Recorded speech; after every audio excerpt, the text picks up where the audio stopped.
Hi, welcome to my channel. If you're new here, my name is Sarah and I have been sharing my weight loss journey on YouTube since April of 2020. In that time, I have lost 35 pounds, and then in August of 2022, I had a bariatric surgical procedure called vertical sleeve gastrectomy.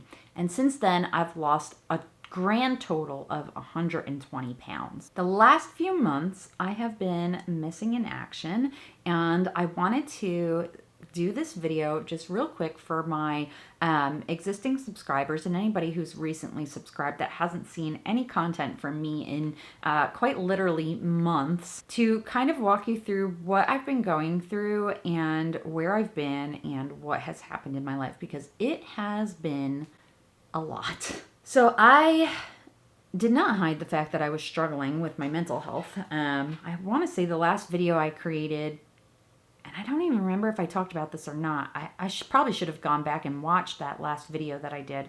But I had just started on Wellbutrin. Wellbutrin is an antidepressant.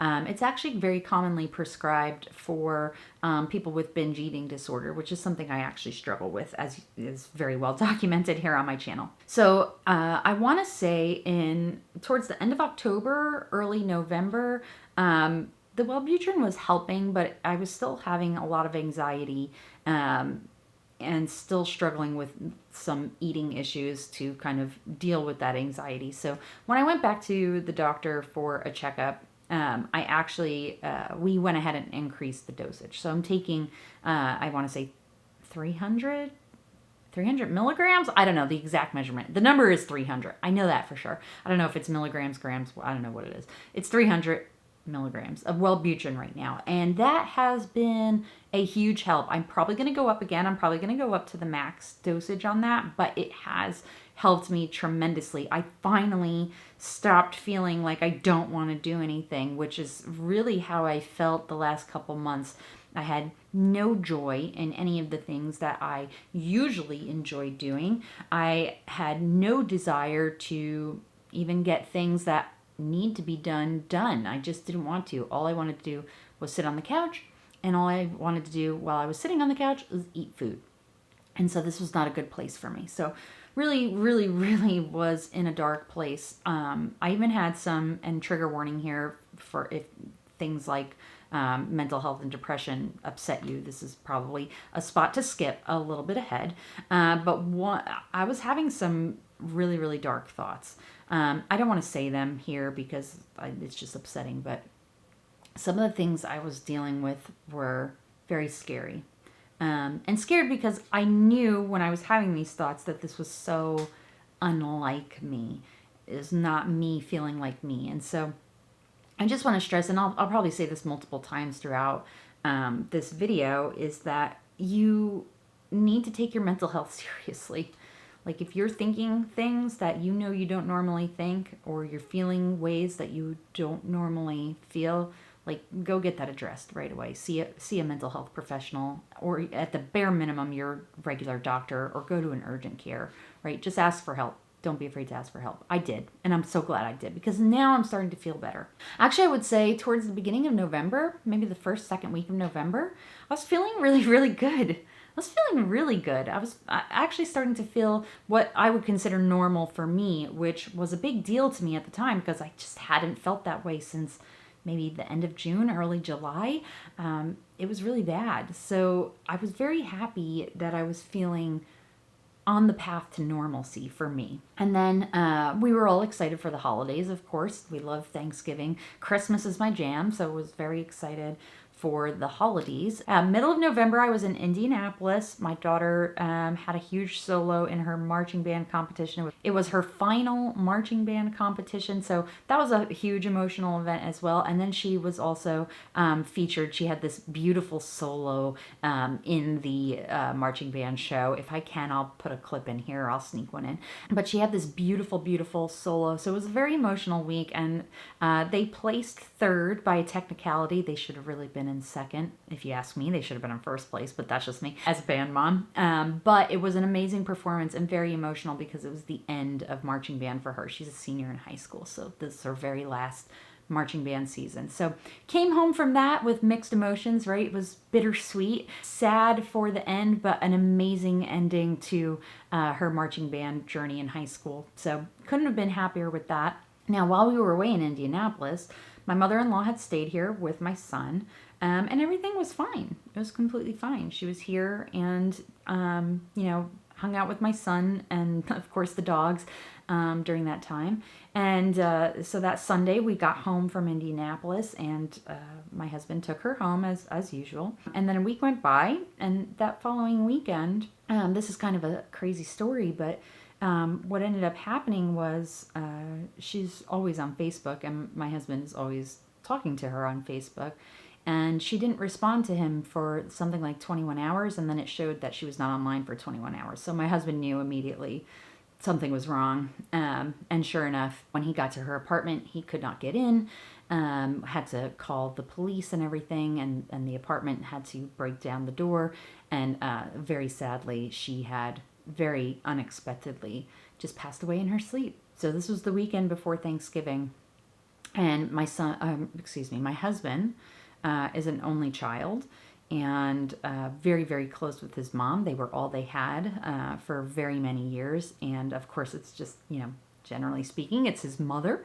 And so this was a devastating loss for our family. Devastating. My children were also very close to my mother-in-law. It's kind of an open secret that me and my mother-in-law did not get along, but that doesn't mean I didn't care about her or I didn't love her. We just didn't get along, and that's how it was. But there were so many emotions involved in this. Fear, anger, confusion. My children have never experienced loss, and I think I heard some of the saddest things I've ever heard in my entire life come out of my children's mouths during this time. It was just so sad. It was so sad. So, dealing with the loss and then also helping everybody manage the loss. And of course, my husband, it's his mother, is just completely devastated. And so, being a support to him, and it's weird. It's just weird. There's a lot of weird feelings in there because, there is no normal for grief. There's no normal grieving style, or so, trying to just tell him, like, take it day by day. You do your best from one day to the next, and there's going to be hard moments and easier moments, and you just lower your expectations. Don't have expectations for how you're going to feel at any given time. We still are dealing with that, actually. There were a lot of challenges in between. Bringing her back to New Jersey, that got held up. We actually still, that was the weekend before Thanksgiving. We still do not have her ashes. We don't have her urn back because of some of the time delays with holidays mixed in. And it's just, waiting on a death certificate, which brings me to something I learned that I just want to kind of, what's the word I want to use, pass on to you all. If you do not know your loved ones, if there's somebody close to you, your mom, your dad, grandma, whoever it is that you would be handling their last wishes, if you do not know that information, you need to have the uncomfortable conversation with them, because it is very complicated if you don't know what your loved one wanted before they pass on. If you don't know what stuff they have, bank accounts, property, where, life insurance policies, anything like that. If you don't know what they have, it makes it very, very, very difficult to deal with. And in my opinion, the people at the funeral home that we worked with were very nice, but is an incredibly, I'm going to say predatory business. You have to, there's all these fees. There's fees for literally every single thing that takes place in the process of either burying somebody or having them cremated, just the viewing. But they charge you for every single little thing, and then they also try to sell you all this emotional stuff to go with it, jewelry and pendants and this and that and the other thing. So that kind of put me off to the whole thing. I was just like, this is ridiculous. And the fact that it's been dragging on, we're now we're into 2025. She passed away in November, and we're like no further along in getting, kind of the closure and getting all this, the business of somebody passing on handled. And that has been really difficult on my husband as well, because he is a closure guy, and he doesn't like things like hanging out in the air, unknown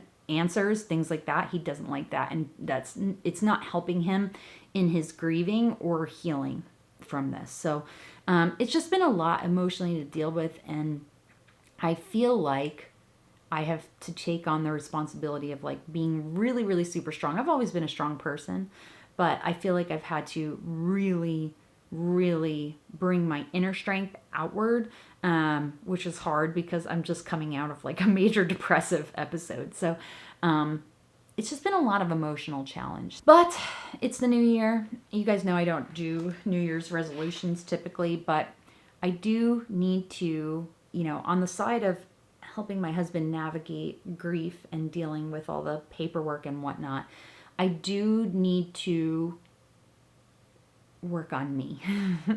There's things I need to do to work on me, and I don't say that to be selfish, but I know that I need to do the work, and it's really hard. Kind of the summary that I wanted to come to is that if you lose a lot of weight, it just does not automatically solve all your problems. I think I really had this mindset for years, because you guys know I've told you before, I have been trying to lose weight for literal decades.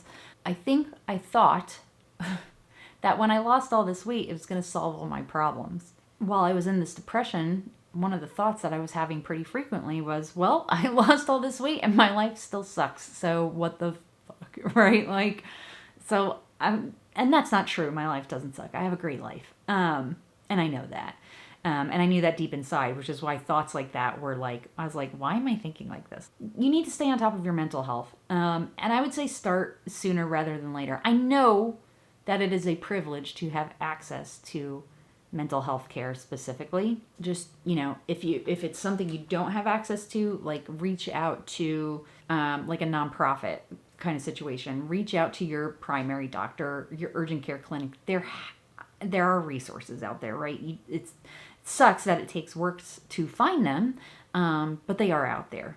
So please, please, please take care of your mental health. And I say that whether you're a bariatric surgery patient or not, whether you're trying to lose weight or not, it doesn't matter. It doesn't matter where you are in your health journey, but your mental health should be a major part of that. So please take that seriously. I don't think I was taking it as serious as I should have. I've done therapy in the past. It was usually specifically for binge eating, but never really like my deep emotions. And so I am trying to get really, really better about, with my therapist that I talk to twice a month, with really letting that be a place for me to be more release the introspective stuff that I've been holding in, and really release it and get it out and just talk through it, because it does make a difference. It really does make a huge difference, and I'm going to continue doing that. I am very fortunate that my health insurance offers online mental health therapy for I don't have to pay anything, so I'm very, very fortunate there. So I am going to continue to do that. So moving into the new year, I'm really just going to focus on my physical health, my financial health, and my mental health. Those are like the three. I'm just going to worry about those three things. Nothing is particularly tied to weight loss. Now, speaking of weight, I think it's important to address this. I definitely have gained weight. I'm going to try and put like a full body picture. I'm not wearing a great shirt right now. This is kind of like a baggy shirt on that I have right now. Otherwise, I'd just stand up and show you.